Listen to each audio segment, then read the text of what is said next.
Tithing, it's one of those things, I don't know about you, but it always seems to spark some pretty heated conversations. Oh, yeah. And it sounds like you've been wrestling with this a bit yourself, right? Mm-hmm. Trying to figure out, like, where do you stand with tithing? Is this, something that we should still be doing, an ancient practice that still makes sense today? Or is there, I don't know, is there more to it? Right. Is there something else going on here? Well, that's exactly what we're going to be diving into today. Okay. And we're going to start with this podcast episode that you sent over. Okay. Called, get this, Tithing is a Church Scam. Breaking Free from the Manipulation of God's People. Wow.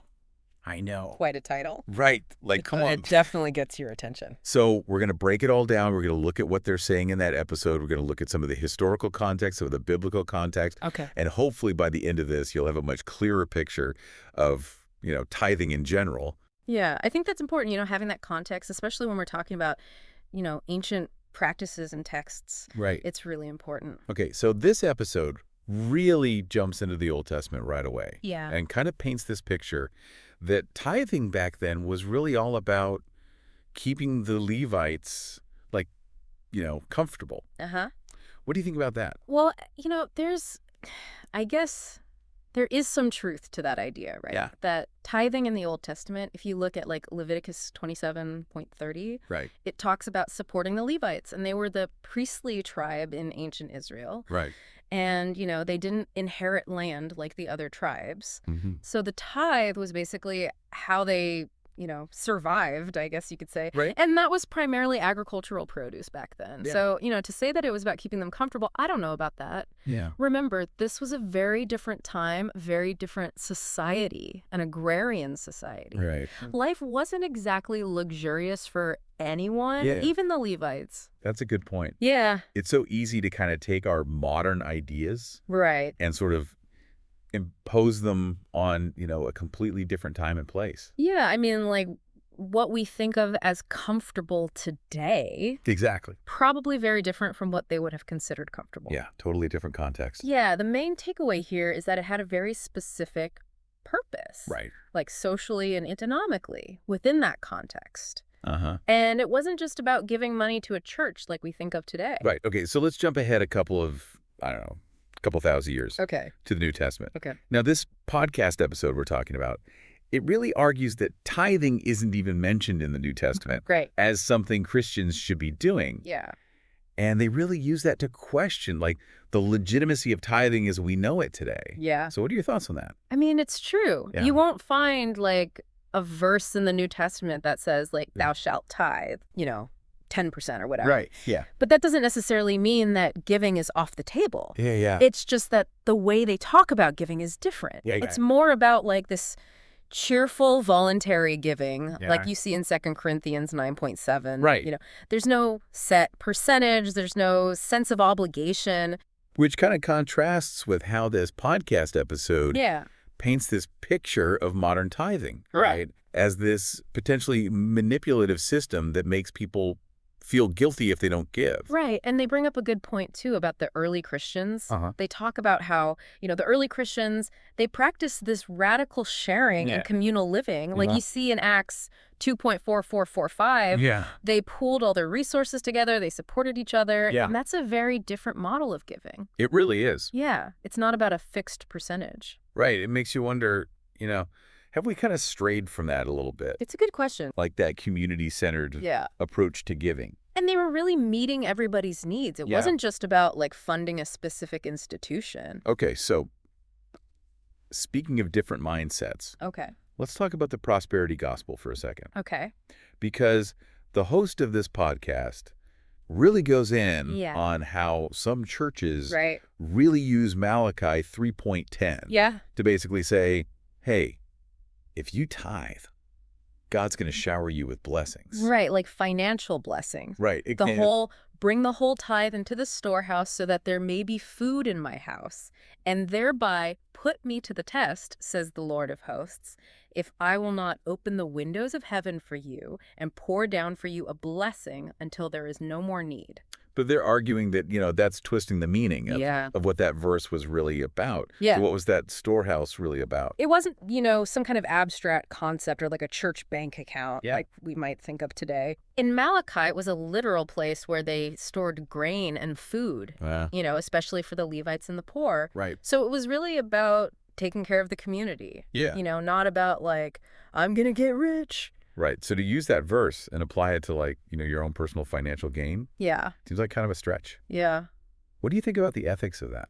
I mean, it definitely feels like there could be some manipulation there. Right. To tell people, hey, if you give money, then you're going to get blessed financially. Right. Creates this transactional view of faith. Yeah. That might not be healthy. And what about the people who do give faithfully? Right. And they're still struggling. Exactly. It can make them feel like they're not doing enough. Yeah. Or that there's something wrong with their faith. It's like, well, if I'm not prospering, maybe I'm not giving enough. Right. And that just doesn't seem right. No, not at all. And this podcast makes a really good point about how, sometimes it feels like churches are prioritizing their own needs above the needs of the people in the community. Yeah, and they even bring up that verse in Matthew 23:23 where Jesus is like calling out the Pharisees for, focusing so much on like the rules of giving. Right.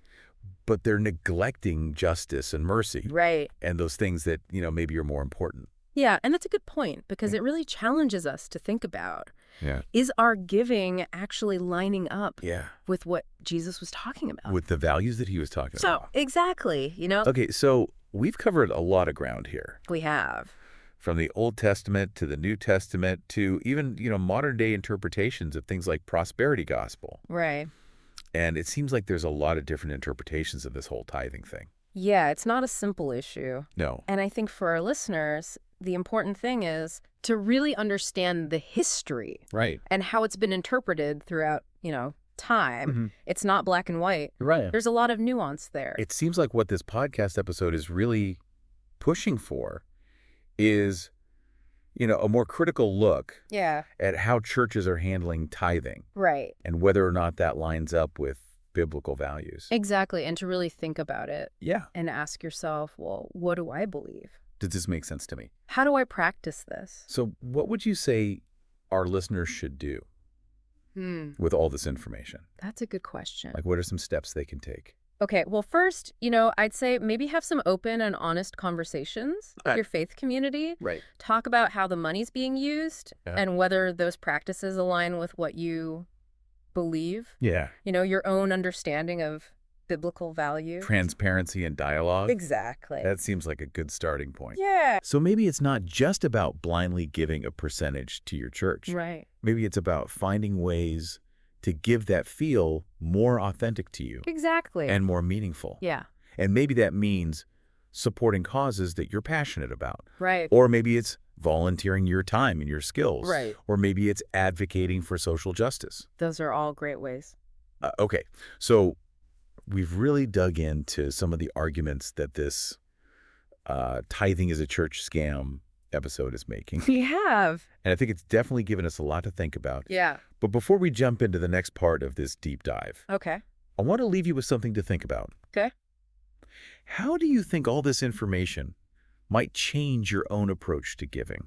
And it's a personal question, but maybe it'll lead you to some new insights. Yeah. Or even inspire you to do something you hadn't thought of before. It's a good question to consider. Yeah. Yeah, it really makes you think, doesn't it? Like where you stand on all this. It really does. Yeah. And something about the way they talk about tithing in this episode kind of rubs me the wrong way a little bit. Oh, yeah. I mean, they call it a scam. Yeah. They talk about manipulation and exploitation. Like, these are some strong words. They're pretty loaded terms. Yeah, and I get it. Yeah. I mean, I'm sure some people have had experiences that make them feel that way. Absolutely. But to just say that all tithing is a scam. Right. I don't know. It feels a little bit like, Yeah. saying all politicians are corrupt because some of them are. Right, exactly. Yeah, it's important to remember that not every church, where every pastor is trying to take advantage, turns out to get you. Right. Yeah. So maybe instead of focusing on like, these labels like scam, yeah, maybe it's more helpful to like encourage transparency within these institutions. Yeah, like let's talk about the finances. Let's empower people to make their own decisions about how they give. So it's about moving away from just blindly obeying to like really understanding. Making informed decisions. Yeah. Yeah. Would you agree with that? Absolutely. I think that's a great way to put it. Yeah. It's about fostering a sense of like ethical stewardship, responsible giving, So rather than just like throwing tithing out completely or accepting it without, question. Blindly accepting it. Maybe this is a chance to really dig into why we're giving in the first place. Exactly. Yeah. What are the motivations behind it? Yeah. Like, what are your values? Yeah. And how does your giving reflect those values? Right. Those are important questions to think about. And maybe the answers to those questions will lead you to, support different causes. Right. Organizations that line up with your own, your own beliefs. Your own personal beliefs and your own personal values. Yeah, absolutely. And that brings us back to the idea that there's not, one right answer for everyone.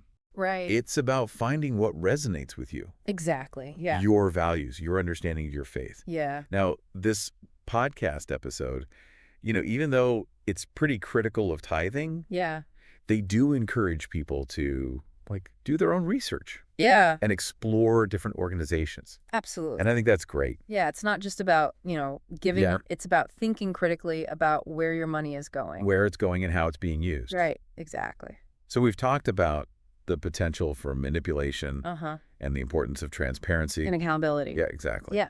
And we've talked about, the need to understand tithing a little bit better. Right. To go a little deeper. Yeah, a little bit deeper. Yeah. What stands out to you as like the most important thing we've talked about so far? I think for me, the biggest takeaway is that generosity shouldn't be an obligation or a transaction. Yeah. It should be something that comes from your heart, an expression of your values. That's a great point. And it kind of leads us to this even bigger question. Okay. What does true generosity even look like in the 21st century? That's a great question. Like, is it just about money? Right. Is it about volunteering? Advocacy. Is it a combination of all of those things? Yeah, I think it can be all of those things. How do we like navigate all of that? Right. In a way that feels authentic. Yeah. And actually makes a difference. That's where the real journey begins, right? Right. You got to look inside yourself. Yeah. Figure out what you care about. What your motivations are. Yeah. And then go out and make a difference. And you mentioned before that this podcast encourages people to, check out different organizations. Absolutely, yeah. And I think that's great. Yeah, it's important to look beyond just your own church. Right. And see what else is out there. There's so many needs in the world. Yeah. And so many different ways to, to meet those needs. Exactly. So instead of limiting ourselves to just, a percentage. A set percentage. Yeah. Or one specific organization. Yeah. Maybe it's about, like, really exploring. Yeah. Just see what's out there. And maybe through that exploration. Yeah. We'll find something that... You might find your passion. Yeah. And maybe it will make giving feel even more, I don't know, meaningful. Absolutely. And maybe more impactful. Okay. So before we move on to the last part of this deep dive, what's one thing our listeners could do today to start putting all of this into practice? That's a good question. And I don't want to, tell everyone what to do. Yeah. But I would say first, think about what you're passionate about. Okay. So find a cause that really speaks to them. Exactly. What do you really care about? What breaks your heart? Yeah. And then do some research. Okay. See what organizations are out there working on those issues. See who's doing good work. Exactly. Learn about their mission. Yeah. Learn about the impact they're having. And then what? And then reach out to one of them. Oh. Get involved. Okay. Could be volunteering, donating. Or even just like, telling other people about it. Keep spreading the word. Yeah. The important thing is to take action. Take that first step. Don't just think about it. Do something. So find your passion, do your research, and get involved. That's it. All right. I like it, folks. There you have it. Yeah. But before you go running off to find that new favorite charity, we've got one more part to this deep dive. We do. We'll be right back. Okay, so we're back, and I think it's time to wrap up our deep dive into tithing. We've gone over a lot, right? We talked about where this whole idea of tithing came from. We talked about, some of the maybe not so great things happening with tithing today. You've heard a lot of different opinions and interpretations. Hopefully, you're starting to form your own conclusions about all of this. It's been a lot to take in, challenging some assumptions for sure, unpacking some pretty complex ideas, right? Yeah, yeah. And, something that really came through in this podcast we've been talking about, this whole idea that generosity isn't just about money. It's more about, like, your attitude, What's in your heart? How willing are you to give of yourself in different ways? Yeah, that's a great point. Generosity, it can look like so many different things. Volunteering, I mean, you could volunteer your time at a soup kitchen, right? Hmm. Or you could mentor somebody, maybe a younger person, or even just being there for somebody, just listening to them when they need someone to talk to. Right. It's about using what you have, whether it's your time, your skills, your compassion, whatever. It's about using it to make a difference. And sometimes the things that make the biggest difference aren't these huge gestures. It's the little things you do every day, those little acts of kindness. Like holding the door open for someone, Yeah. helping your neighbor out, or just Yeah. really being present when you're talking to people, paying attention. Those little things can add up, make the world a little bit better. Absolutely. And I think that brings us back to what this whole deep dive has really been about. Generosity isn't about rules or hitting a certain number. It's about doing things that match what you believe in. It's about living a real, genuine life and trying to make a difference in any way you can. So as we finish up here, I want to leave you with this. What does being truly generous mean to you? How can you live that out every day? Not just at church, but in your whole life. That's a great question. It's worth taking some time to really think about it. What gets you fired up? What are you passionate about? What skills do you have that you could share? How can you show love and support to people around you? And don't be afraid to get creative. Think outside the box. Find your own way to be generous. Yeah, the possibilities are endless, really. And remember, this is a journey. You keep learning, you keep growing, you keep finding new ways to make a difference. That's great. So keep looking, keep asking questions, and keep giving from your heart. The world needs you to be generous in your own unique way. Couldn't have said it better myself. Well, that about wraps up our deep dive into tithing. I hope this has helped you understand this whole thing a little bit better. You've heard a lot of different sides to the story. Now it's up to you to figure out where you stand. Thanks for listening, everybody. Until next time, keep on diving deep.